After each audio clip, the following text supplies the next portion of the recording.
No soy tu niñera, y tampoco tu hotel. Lo pensé antes de decirlo. Lo probé en silencio como quien se mira en el espejo de madrugada buscando algo honesto en su propia cara. Y cuando por fin salieron las palabras, no temblaron. Temblé yo. Era el fin de semana de la boda. El WhatsApp vibró a medianoche, cuando la casa por fin respiraba hondo. ¿Podrían quedarse en tu casa? Solo será un finde.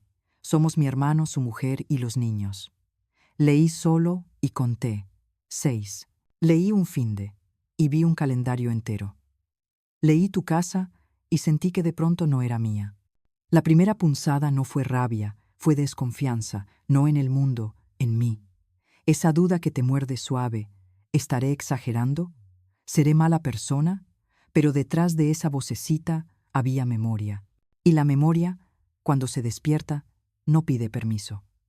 Me recordó promesas rotas, pequeñas mentiras vendidas como emergencias, favores disfrazados de cariño. Me recordó que, a veces, decir sí es abrir la puerta al mismo huracán de siempre. Apagué la pantalla y la oscuridad me devolvió mi nombre. Yo no soy mala, me dije. Soy dueña de mi casa. Soy madre de mis hijos. Soy alguien que aprendió a decir basta cuando nadie más lo va a decir por mí. Contesté con un no puedo. Ni largo ni corto. Solo claro.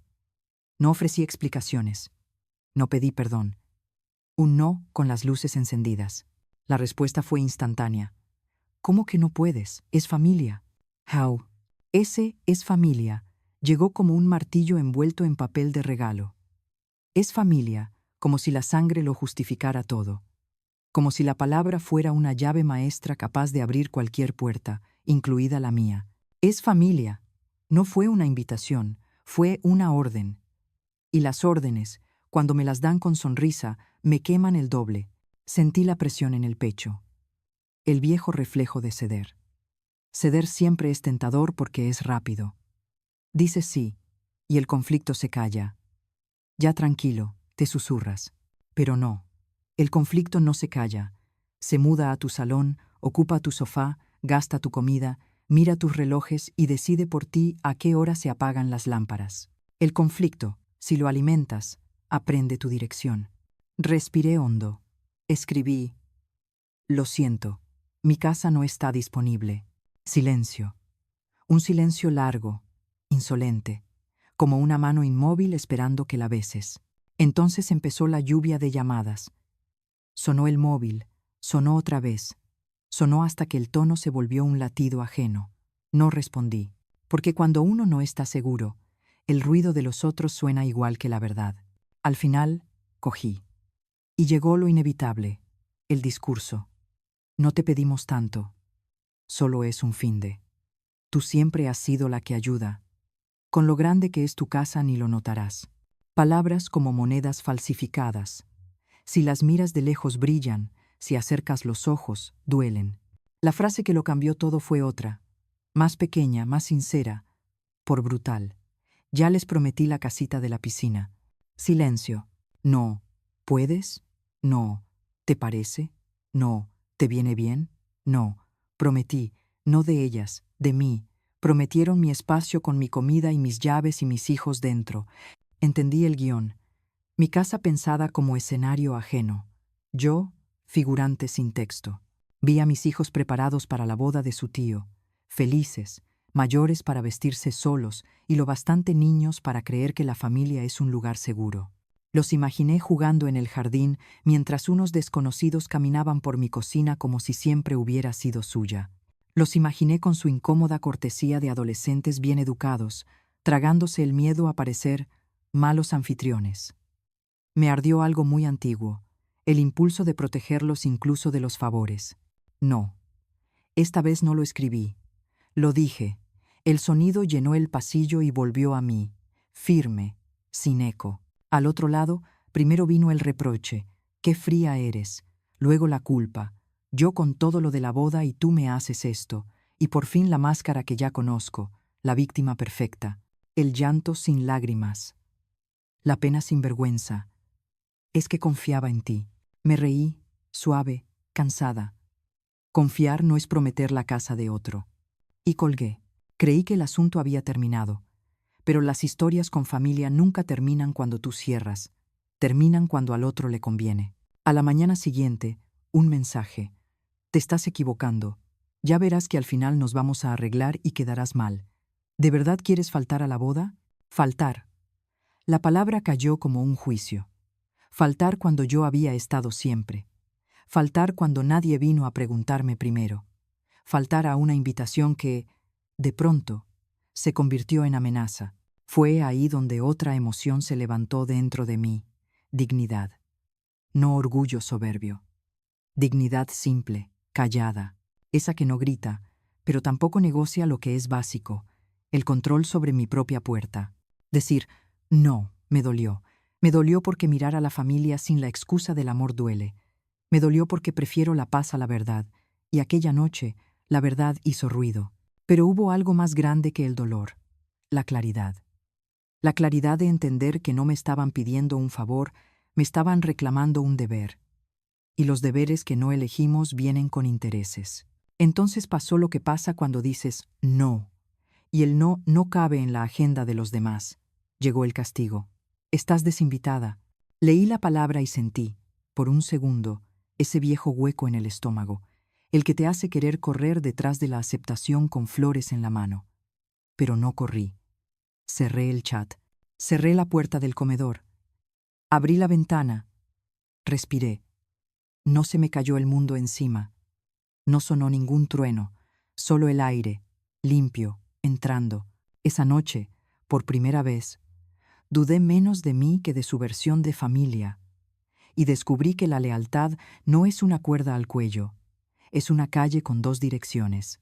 Cuando solo te piden que vayas, que des, que cedas, que alojes, que cuides, que calles. Esa no es una calle, es un pasillo sin salida.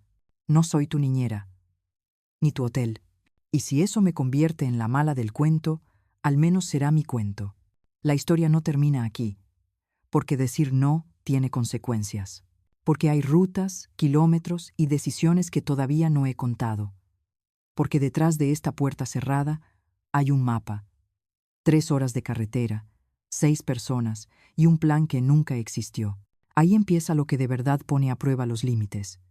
Ahí, en la geografía exacta de lo imposible, empieza el contexto y las apuestas. Y te prometo que, cuando lo veas de cerca, entenderás por qué ese no no fue un capricho, fue un salvavidas. 3 horas parecen poco cuando las dices en voz alta. 3 horas.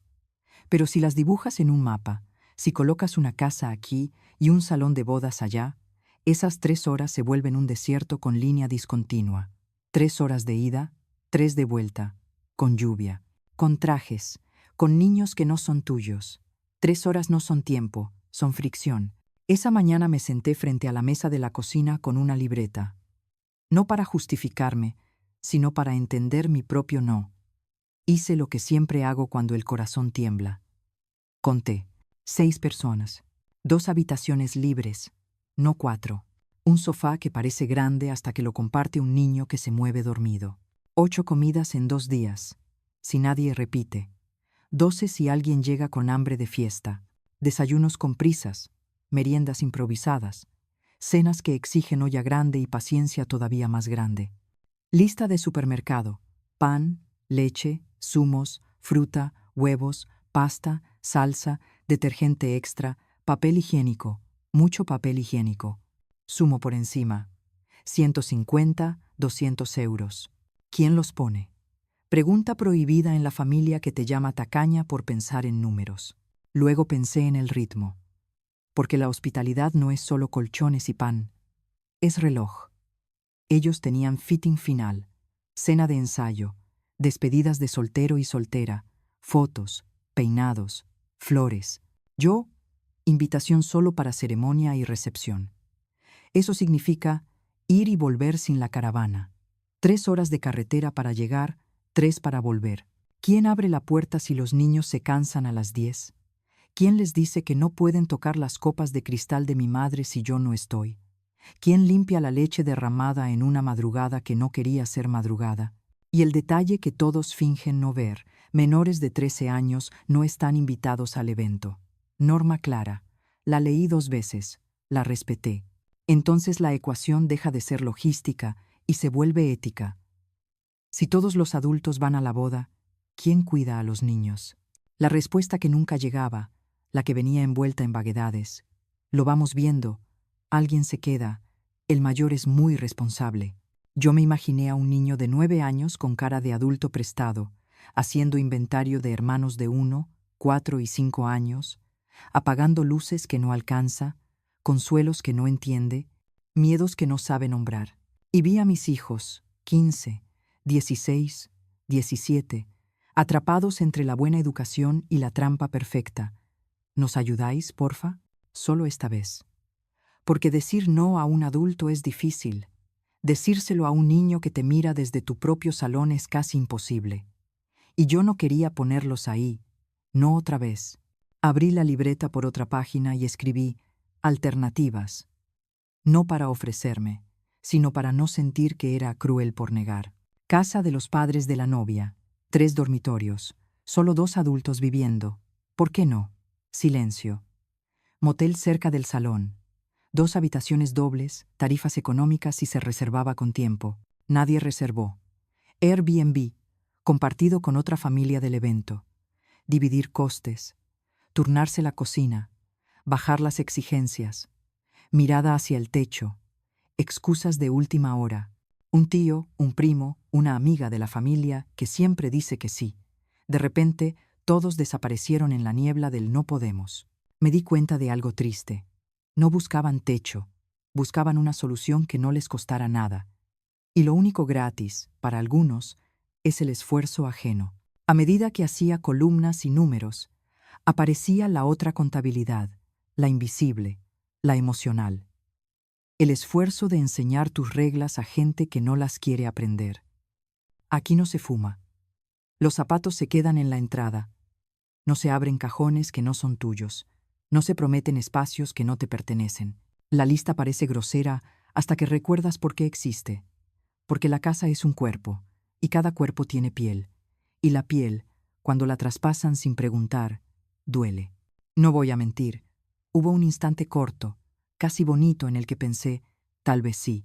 Un instante en el que imaginé la risa de los niños en el jardín, el olor a cloro de la piscina, la pantalla de mi móvil llena de fotos de una boda desordenada y feliz. Me vi a mí misma siendo la tía guay, la que resuelve, la que se pone la capa.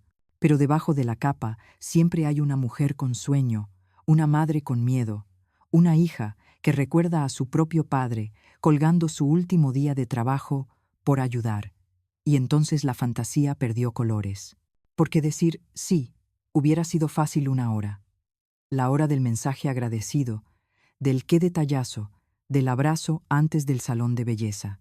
Pero el sí que se da por miedo al conflicto viene con postdata. Resentimiento. Resentimiento cuando la cocina amanece hecha un campo de batalla. Resentimiento cuando los niños, que no tienen culpa, te buscan con los ojos para preguntarte normas que no conocen. Resentimiento cuando el domingo por la noche, con la casa por fin vacía, descubres que lo que quedó no fue cariño, fue cansancio. Y el cansancio, si no lo nombras, se convierte en rencor. Decidí escribir mi no sin adornos, pero antes, por amor propio, me aseguré de que no era capricho, sino límite. Volví al mapa. 3 horas. Ida. 3. Vuelta. Eché gasolina imaginaria. Miré el reloj que no perdona. Pensé en mis hijos, sus exámenes, sus trabajos de fin de semana, sus nervios por la boda del tío, y me prometí algo sencillo: no sacrificar su calma a un plan que ni siquiera existía. Porque ese era el verdadero problema: cero plan. No había turnos asignados, no había horarios, no había una lista de compras, no había rutas ni llaves marcadas, no había ni siquiera humildad suficiente para preguntar antes de prometer. Solo había prisa, y la prisa es la peor arquitecta de la convivencia.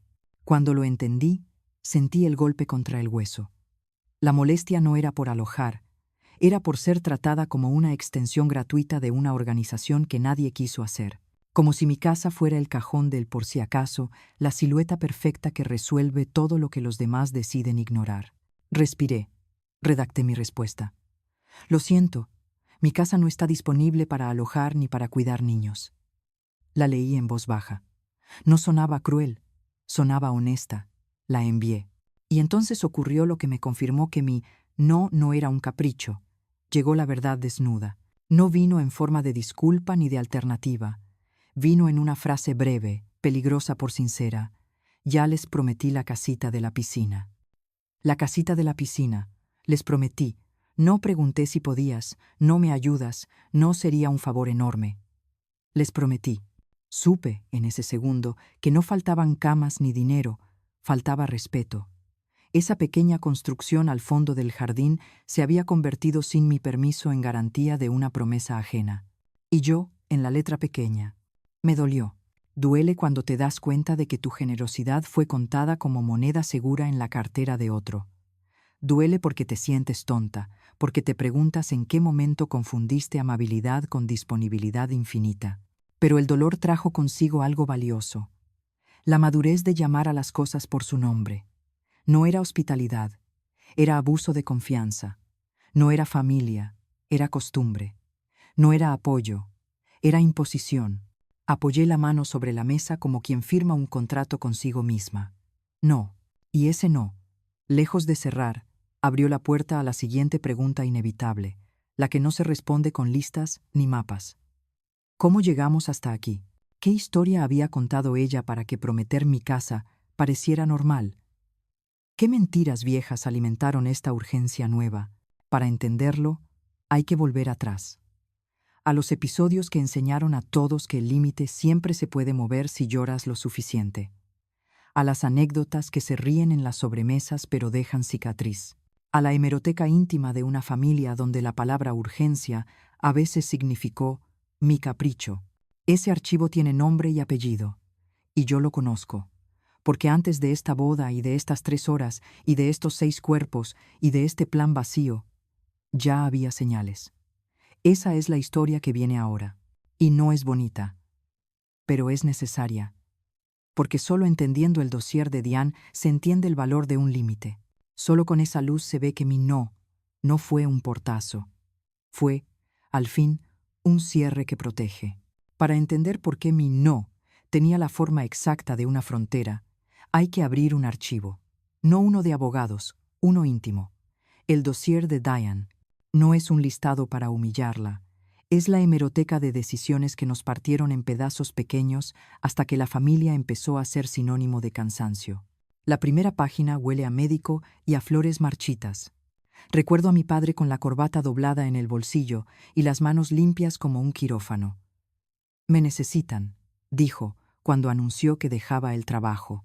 Ella había dicho, «Cáncer, fase 3». Había dicho, «Necesito un cuidador dedicado para que el seguro me cubra». Mi padre colgó su bata envejecida de tantas mañanas, firmó los papeles, sonrió con esa dignidad que solo tienen los hombres que no presumen de sus sacrificios. Yo quise creer por él, por todos, que el amor todavía era una herramienta útil. 3 meses después, en una cocina donde la nevera hacía más ruido que nuestras respiraciones, Diane lo dijo sin temblar, «No tengo cáncer». Solo, no quería estar sola. Fue una frase mínima que hizo un cráter. Mi padre no gritó. Apoyó la palma en la mesa como para comprobar que el mundo seguía allí, y siguió. Pero ya no era el mismo. No hay indemnización para ese tipo de pérdida, para el tiempo entregado a una mentira. Pasé la página. La siguiente tenía cuna y ambulancia, promesas de imposibles y milagros usados como paraguas. No me interesa discutir diagnósticos, me interesa la forma. La forma era siempre la misma, una versión de la realidad que convertía su deseo en urgencia, su descuido en tragedia, su voluntad en destino. Y mi hermano, que ha sido fuerte para tantas cosas, se volvió débil justo donde a ella más le convenía, en el beneficio de la duda. No soy jueza de la maternidad de nadie, pero sí puedo hablar de lo que nos tocó. Promesas que cambiaban con la luz, citas médicas donde él no podía estar, y amenazas de catástrofes que se disolvían cuando ya habían conseguido algo de nosotros. Dinero, tiempo, silencio. «No importa», decía él, «la amo». Y yo lo escuchaba, como quien ve a un rescatador hundirse por salvar a quien no sabe nadar y no quiere aprender. Después, las noches en que mis hijos fueron a cuidar a sus sobrinos. Les pago, prometía ella. A veces llegaban y no había comida. Mis hijos, adolescentes con la dignidad en los bolsillos, pedían a domicilio para que los pequeños cenaran caliente. Yo no me enfadé por el dinero, lo juro. Me dolió la naturalidad con que se normaliza el abuso cuando el favor se vuelve rutina. Cuando mis hijos volvían tarde, con ojeras y sin un gracias, y yo tenía que tragarme la rabia porque es familia. Ese es el nombre elegante de la deuda eterna. Hubo un martes que todavía me visita en sueños. Llamaron a la puerta a las 8 de la mañana. Trabajo social. Venían por una denuncia anónima que no era tan anónima. El padre consume, es violento. Los niños están en riesgo. La frase se clavó en mí como si yo fuera la acusada. Los agentes entraron con su educación de manual y la dureza de quien sabe que el error duele. Mi hermano abrió la casa, mostraron los cuartos, contaron los medicamentos, hicieron preguntas. Yo me quedé en el pasillo, con ese frío absurdo que te da incluso en verano, pensando en la palabra riesgo, tocando a los que más amo. Días después, cuando el polvo se asentó, la historia se dio la vuelta. Ella había usado la acusación como coartada para faltar al trabajo, para explicar ausencias, para conseguir días que en realidad necesitaba para otra cosa, su propia adicción. Entró a rehabilitación, salió, y un silencio conveniente cubrió el resto. Sería fácil quedarme con la versión cómoda. Estaba enferma, ahora está bien. Pasemos página. Me encantaría. Pero hay páginas que, si las pasas sin leer, te cortan. Y yo acumulo cortaduras. En medio de todo, ella supo llorar cuando había que llorar, jurar cuando tocaba jurar, prometer las disculpas justas para dejar la puerta entreabierta. Estoy cambiando, dijo una vez, con la voz rota y la mirada perfecta. Y por un rato la creí. Quise creerla. Quise que la vida me devolviera la inocencia de confiar sin calcular. No duró. Lo que más me duele no es que mienta, es que al hacerlo nos obliga a escoger entre dos dolores, creerla y perder, o desconfiar y convertirnos en los malos del cuento. Yo he sido ambas. La hermana dura que no entiende y la tonta que vuelve a decir sí por no armar más guerra. La madurez, supongo, llega cuando dejas de preguntar si el otro te está manipulando y empiezas a escucharte por dentro. ¿Qué precio tiene tu paz? No nombro todo esto para incendiarla, lo nombro para entender el incendio. Cuando alguien ha puesto en subasta la verdad tantas veces, abrirle la puerta de tu casa ya no es hospitalidad, es irresponsabilidad. Y no solo con uno mismo, también con los que dependen de ti. Por eso, cuando dijo, ya les prometí la casita de la piscina, yo no escuché una logística apresurada, escuché la vieja música de siempre. Prometer lo ajeno, convertir tu buena disposición en activo fijo, organizar el mundo como si los demás fueran extensión de tus soluciones. Mi hermano, mientras tanto, habita una zona gris que me rompe y me enseña. Él la ama, y amar a veces es confundir esperanza con evidencia. Lo he visto defenderla, justificarla, apostar por la versión en la que mañana será distinto. Y una parte de mí lo honra por esa fe. Otra parte se cansa de pagar sus consecuencias. No es sencillo sostener las dos verdades a la vez, pero así vivimos. Yo, anclada a los límites. Él, a la promesa de que esta vez sí. Por eso mi no fue una ocurrencia caprichosa, ni un arranque de orgullo. Fue la conclusión de un archivo lleno de notas al margen. Aquí cediste y dolió, aquí callaste y dolió, aquí confiaste y dolió, y también, aquí pusiste un límite y dormiste bien. Aprendí, a fuerza de romperme, que las mentiras no solamente engañan, reorganizan la casa entera, cambian a quien escuchas, a quien invitas, qué haces con tu tiempo, cómo educas a tus hijos, cuánto tragas por no molestar. Las mentiras, cuando se instalan, redecoran la familia a su antojo. Hoy, cuando alguien me dice, es familia, yo ya no pienso en apellidos sino en responsabilidades. Un apellido no te da derecho a mis llaves. Un lazo no te autoriza a resolver tu caos con mi orden.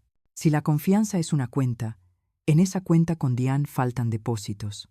Y yo no voy a financiar más números rojos. Este es el dossier. No está todo, nunca está todo.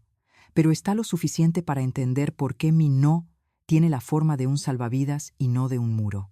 Con esto en la mesa, el siguiente capítulo era inevitable: la confrontación. Porque las historias así no se apagan con un mensaje frío, se prenden con una llamada caliente. Y esa llamada llegó, con súplicas, con reproches, con la frase que terminó de incendiar la semana de la boda. Ahora sí, volvamos al teléfono. El móvil insistía como si tuviera vida propia. No eran timbres, eran empujones. Yo había dicho no, y la semana entera pareció inclinarse para que me corrigiera. Lo dejé sonar hasta que la conciencia se me volvió un hilo tirante entre la cabeza y el estómago. Contesté. ¿Aló? La voz de ella no llegó. Irrumpió. Sin saludo, sin prefacio. Un chorro de palabras que confundía súplica y regaño. No puedo con todo. Tú siempre has sido la que ayuda. Es solo un fin de semana. ¿De verdad vas a dejarnos tirados? Me tomó unos segundos encontrar mi propio tono en medio de aquella avalancha. No quería gritar más alto. Quería escuchar con claridad lo que de verdad me estaban pidiendo. Diane, dije.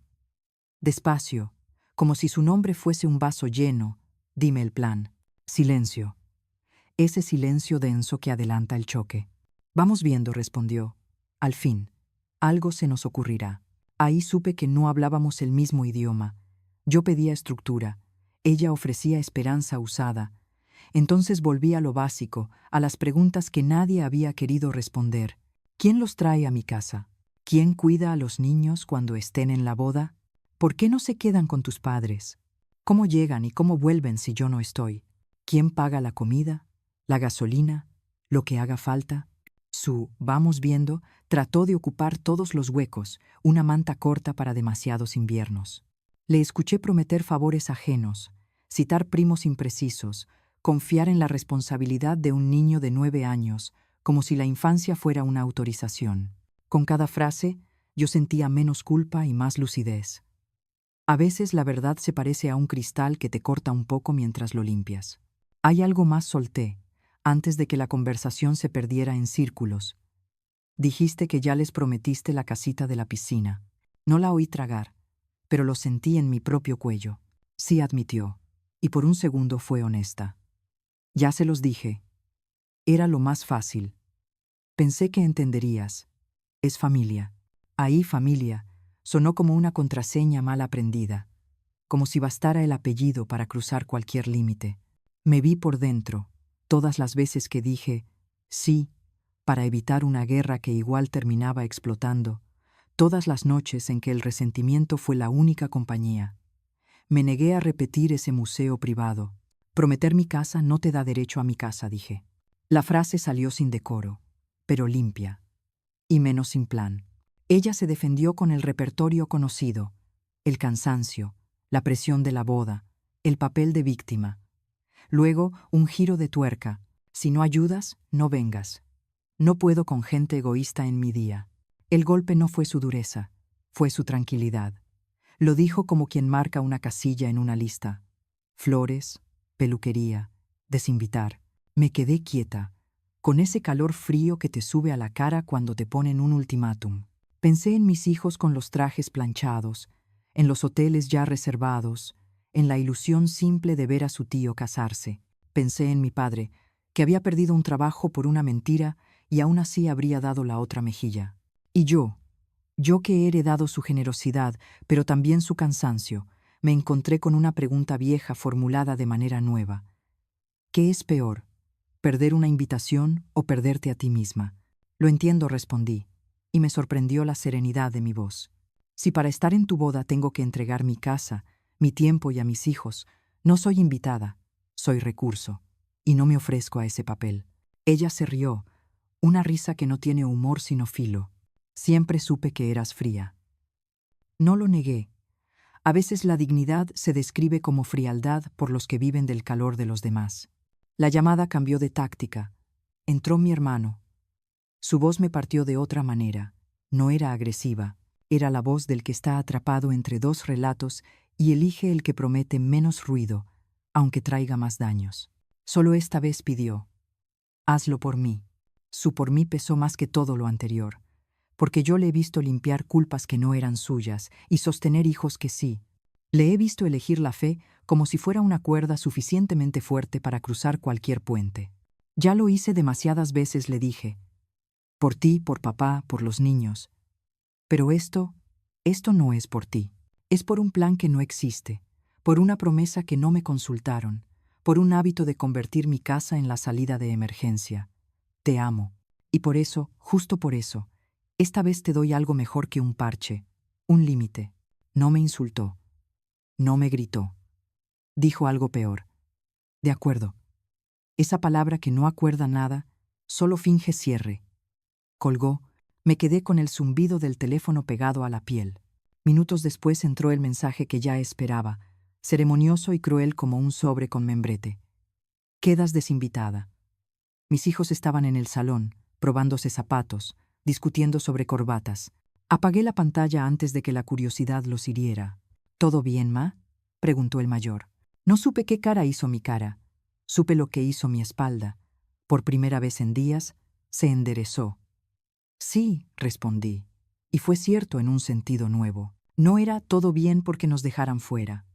Era todo bien porque yo estaba dentro de mí. Pasé esa tarde en un territorio que ya conozco, el pequeño duelo de lo que pudo ser. Me vi en la iglesia, me vi en las fotos, me vi riendo sin gusto para evitar problemas.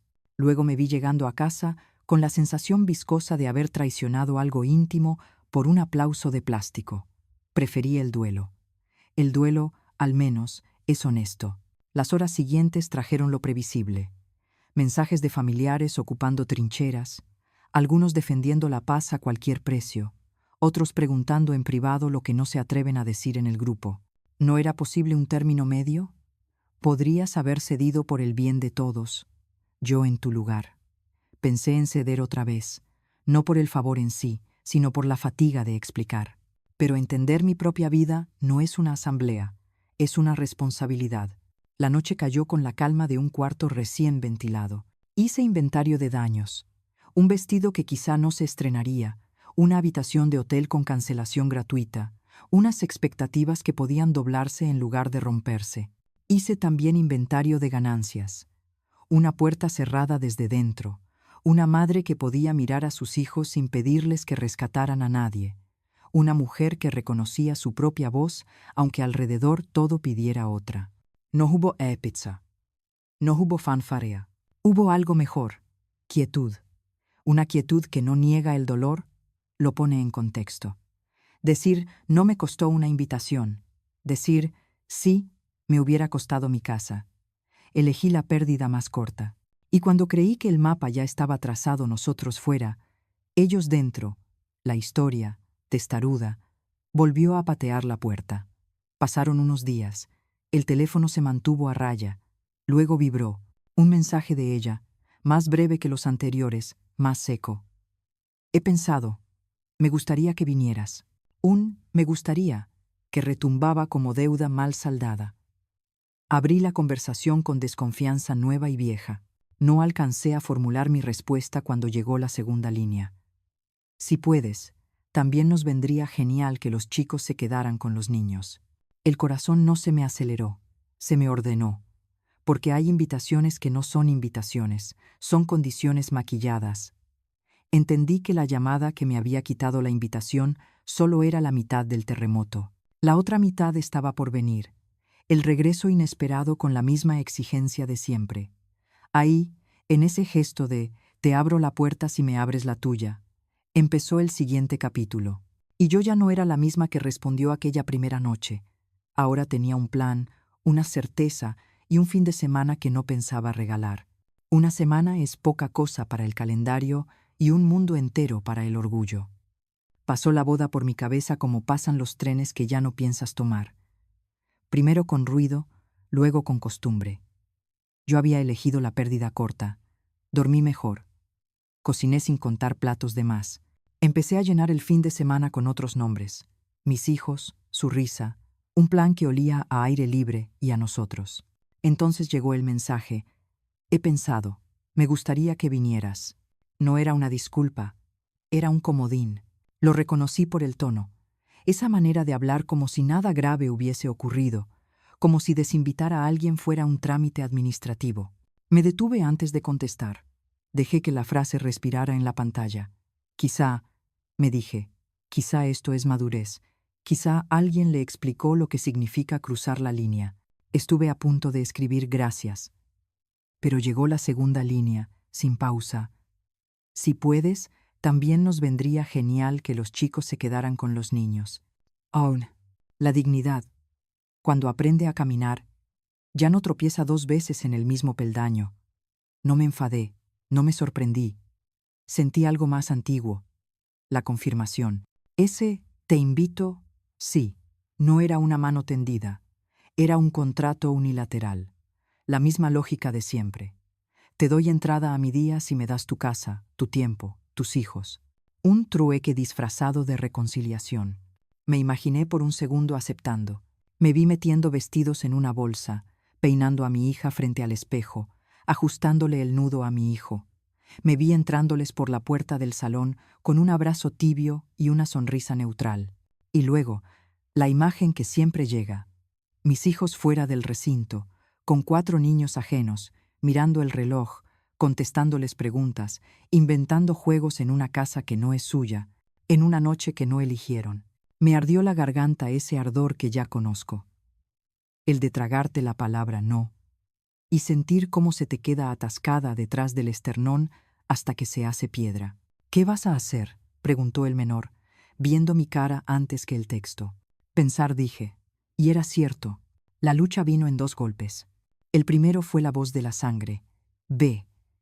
No por ella, por él, por mi hermano, por todos los otros días en que el amor repara lo que no entiende. Ve, ponte el vestido, sonríe, finge que hoy es un paréntesis y mañana volverás a poner límites. Ve, porque la familia también se sostiene con gestos que uno no firma del todo. Ve y que pase deprisa. El segundo golpe fue la memoria. La memoria no grita, enumera. Me mostró a mi padre con el delantal, fingiendo que no le dolía la renuncia. Me mostró a mis hijos pagando cenas que no les tocaban. Me mostró la puerta de mi casa convertida en calle pública por pura costumbre. Me recordó que el amor que no sabe decir no, termina pidiéndole permiso a la culpa para existir. Y entonces me habló otra voz, nueva en su claridad. Si hoy cedes, no vas a la boda. Vuelves al mismo lugar de siempre. Abrí la conversación. Escribí sin adornos. Gracias por reinvitarme. No acepto condiciones. Mis hijos no cuidarán a nadie. Si la invitación es sincera, iremos a la ceremonia y a la recepción como invitados. Si no, no iremos. No hubo poesía. No la necesitaba. Tardó en contestar. Los silencios largos, en la familia, son antesala de coreografías conocidas. Llamar a otro, reunir argumentos, practicar la entonación. Al rato entró su versión del arrepentimiento. Lacio, administrativo, con un barniz de «perdón si te ofendí». Lo leí con la paciencia de quien ya no se presta a obras de teatro. Lo que vino después fue lo de siempre. No tienes empatía, sabes que estamos ajustados. Con lo fácil que lo tendrías si ayudas. Y la frase que cierra el círculo, «hazlo por tu hermano». Llamé yo. Preferí mi voz a una discusión eterna por texto. Escúchame, dije. Te agradezco la reinvitación, pero mis hijos no son moneda de cambio. Invitar no es condicionar. Si quieres que vaya, dime a qué hora es la ceremonia y dónde me siento. Si lo que necesitas es niñera, no soy opción. Siempre fuiste la difícil, devolvió, con ese tono que busca que uno se disculpe por ser frontera. No soy difícil, corregí. Soy clara. Colgué antes de que empezara el repertorio de lágrimas útiles. Luego llamé a mi hermano. Su voz llegó cansada, de ese cansancio que ya no sabe si es amor o miedo a perder lo poco que queda quieto. ¿Vas a ir?, preguntó, y en su pregunta había un niño que pedía que el mundo se quedara quieto 10 segundos más. Voy si soy invitada. No voy si mis hijos son el plan B, contesté. Y si no voy, no es contra ti, es a favor de nosotros. No respondió de inmediato. Podría haber insistido, pero no lo hizo. A veces el amor también sabe detenerse en el borde del otro. Entiendo, dijo, y quiso decir, intento. No lo juzgué. Cada uno paga sus propias fidelidades. Esa noche nos sentamos a la mesa como quien traza un mapa. Les conté a mis hijos la oferta completa, con todas las letras. No les pedí que opinaran como jueces. Les di el lugar que les corresponde, el de sujetos con derecho a su fin de semana, a su traje sin trabajo forzado, a su presencia sin culpa. ¿Queremos ir a una boda con condiciones o vivir un fin de semana nuestro?, pregunté. Nuestro dijeron casi al unísono, y sentí que algo encajaba en mí como una ficha final. Elegimos otro plan, uno que no pedía perdón por existir. Carretera, bocadillos, camisetas, un partido que partía el Estado en dos colores.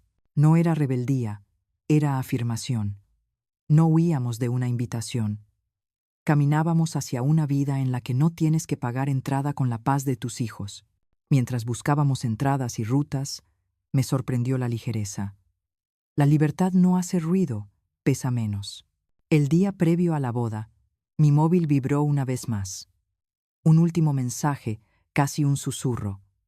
Me parece increíble que prefieras un partido a mi boda. Sonreí sin ironía. A veces la verdad duele por su sencillez. Prefería, sí. Prefería lo que eliges y te elige. Prefería un lugar donde nada de lo hermoso es a cambio de nada. Había pasado demasiados años aceptando fiestas que venían con factura al dorso. No hubo discurso triunfal. Hubo maletas discretas, zapatillas cómodas, la risa natural de mis hijos cuando el coche se tragó la primera hora de carretera. Hubo canciones cantadas a destiempo y un futuro inmediato que no exigía explicaciones. Hubo, también, una punzada que si te digo que no la sentí, miento, tristeza por una foto que no tendría, por un baile que no vería, por un brindis que quizá fue bonito. La mirée de front y la deuxième pasar. No toda perdida y fracasó. Y mientras el marcador subía y bajaba, mientras la grada nos convertía en anónimos felices, comprendí que no se trataba del fútbol. Se trataba de haber vuelto a mi casa sin moverme del asiento, de haber puesto una silla con mi nombre en un lugar donde nadie me arrancaría el cartel a mitad de la noche. A la vuelta, ningún mensaje esperaba para atacarme. La realidad, cuando se le acaban las excusas, suele quedarse quieta. Tal vez la boda fue perfecta, tal vez alguien cuidó a los niños, tal vez no. No era mi asunto. Mi asunto era entender que el sí que no nace de la libertad es una forma educada de perderse. Lo había aprendido tarde, pero a tiempo para mí, y eso nos lleva al final que importa, porque toda historia sin moraleja es solo ruido, y yo ya no vivo en casas ruidosas. Queda lo esencial. ¿Qué aprendí? ¿Qué harías tú? ¿Cómo se dicen los no que salvan sin romper? Eso es lo que viene ahora. No para castigar a nadie, sino para darle a esta historia una utilidad que no duela. Porque los límites, cuando están bien puestos, no se piden perdón, se agradecen. Ahora, déjame contarte por qué. Hay decisiones que no levantan aplausos ni likes, pero te devuelven la llave de tu propia puerta. Esta historia no la cuento para tener razón, la cuento para no olvidarme. Cuando cierro los ojos y repaso la semana en que aprendí a decir no sin pedir perdón, veo 3 escenas. Mi padre apoyando la mano en la mesa después de una mentira que le costó un trabajo. Mis hijos comprando cena para unos niños que no tenían culpa. Y yo, con el móvil en la mano, eligiendo la pérdida corta para no firmar otra deuda larga. De esas 3 imágenes salen los límites que hoy sostengo. El primero no es un muro, es luz. Límite 1. La claridad antes del caos. Si algo te hace pequeño, dilo temprano y en alto. Antes de que la prisa decida por ti, antes de que el cariño se use como herramienta, antes de que el es familia se convierta en salvoconducto. Las fronteras que se dicen al final suenan a castigo, las que se dicen al principio se oyen como cuidado.